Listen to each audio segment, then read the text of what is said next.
world again with guys and women like you. I'm not being solicitous. I really mean it. Thank you. Thank you, Benjamin. Next question comes from Terence Guinarain. Thank you for being here, Mr. Vice President. Growing up as a child in Guyana, my grandfather used to tell us stories that God made the United States. He told us about the wonders and freedoms in this country. I live my life striving to become an American citizen, and I'm proud to have achieved that goal. As president, what will you do that future grandfathers will continue to share the stories of our great nation? I've been to Guyana. I've been all through Africa.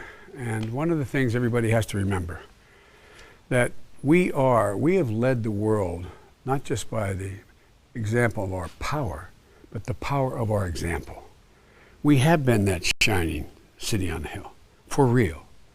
And every generation that's come here, whether it was my great-great-grandfather Owen Finnegan getting on a coffin ship in the Irish Sea in 1849, or you coming from Guyana, everybody who's come had to have courage.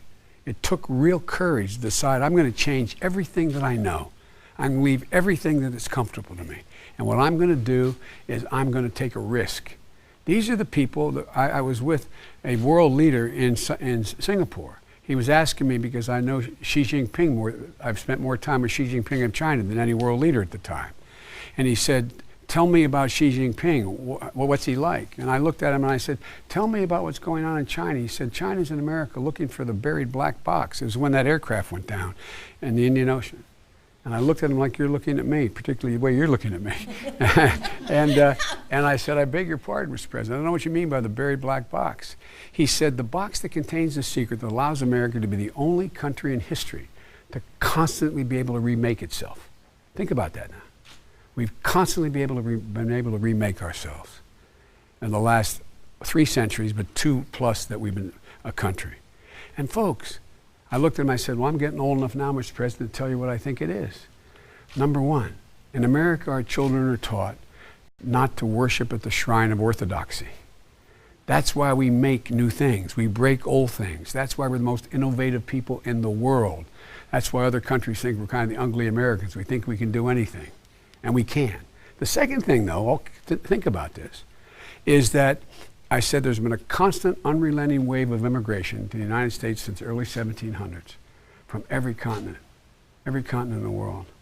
Other than those folks who were put on ships and sent from Africa, which is the original sin of America, everybody who came here came with a sense of resilience and purpose and determination.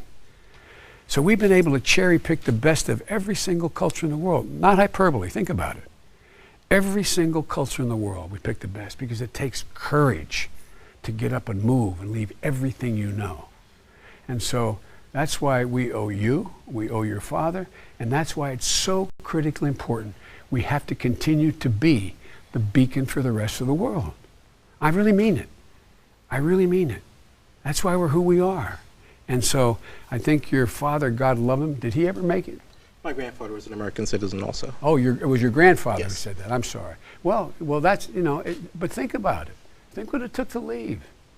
Everything you know. And we had a welcome sign up saying, come to America. That's why asylum is so important.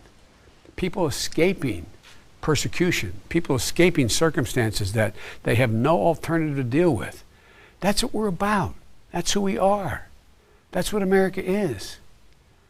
And folks, we all brag about the Statue of Liberty. Remember why it was given to us. Send me your, and it goes on from there.